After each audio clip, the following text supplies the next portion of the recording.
விற்பனைக்கே கிடைக்காத கிளியோபட்ரா மீன் பிரியாணி. மீன் நல்லா கழுவி அலசி வச்சுருக்கோம். இப்போ இதுக்கு ஒரு மசாலா ஒன்று போட போகிறோம். சொல்லணும் மஞ்சள் தூள் சேர்த்து, வரமிளகாய் தூள், மல்லித்தூள், ஜீரகத்தூள், கரம் மசாலா, இஞ்சி அரவை, பூண்டு அரவை, ஒரு 100 ml தயிர், 1.5 ஸ்பூன் அளவுக்கு சோள மாவு, 1 ஸ்பூன் அளவுக்கு அரிசி மாவு.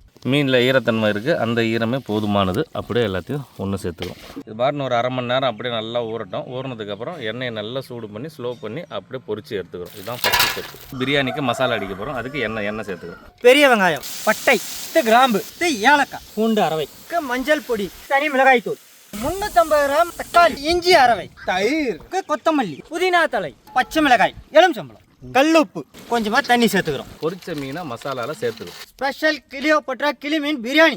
கிளியோபட்ரா கிளி மீன் பிரியாணிக்கு தம் போட போறோம்னா. என்னடா இது அப்பா? சூடு போனாலும் சரி, சுவை வந்து கொஞ்சம் கூட மாறவே இல்லைண்ணா. கிளியோபட்ரா கிளி மீன் வேற லெவலு.